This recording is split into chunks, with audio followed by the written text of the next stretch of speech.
Officiellement déclaré deuxième à l'élection présidentielle du 12 octobre dernier, avec 35,19% des suffrages derrière le président sortant Paul Biya, crédité de 53,66%, Issa Chiroma Bakary rejette avec fermeté la décision du Conseil constitutionnel. Le candidat du Front pour le Salut National du Cameroun, qui avait déjà proclamé sa victoire quelques jours avant l'annonce officielle des résultats le 27 octobre, dénonce ce qu'il qualifie de manipulation électorale et de partialité institutionnelle. Selon lui, le Conseil constitutionnel aurait détourné la vérité des urnes, privant ainsi le peuple camerounais de l'expression authentique de sa volonté souveraine au profit du pouvoir en place. Issa Chiroma Bakary promet désormais une lutte acharnée pour, dit-il, rétablir la vérité du peuple et mettre fin à l'impunité qui caractérise le régime actuel. Vous avez Chiroma en face de vous.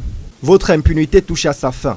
Faire couler le sang du peuple fut une grave erreur. Vous auriez pu accepter ma main tendue pour une sortie honorable. Vous devez désormais rendre des comptes. Le sang a coulé lors des récentes manifestations au Cameroun, des morts que chacune des parties attribue à l'autre. Pendant que nous pleurons nos morts, ils se réjouissent et se moquent ouvertement d'avoir utilisé leur position pour faire élire frauduleusement leur candidat, ce qui leur permettra de rester en poste et de nous maintenir dans la misère. Le ministre de l'administration territoriale, pour sa part, condamne l'autoproclamation de la victoire, ainsi que les appels à l'insurrection lancés par le candidat Chiroma Bakary. Selon Paul Atangandi, ce dernier serait responsable des manifestations illégales qui ont entraîné de nombreuses pertes en vies humaines. Cette imposture du candidat Issa Chiroma, mauvais perdant, qui débite de grossiers mensonges, faisant croire qu'il aurait gagné le scrutin présidentiel sur la base des faux procès-verbaux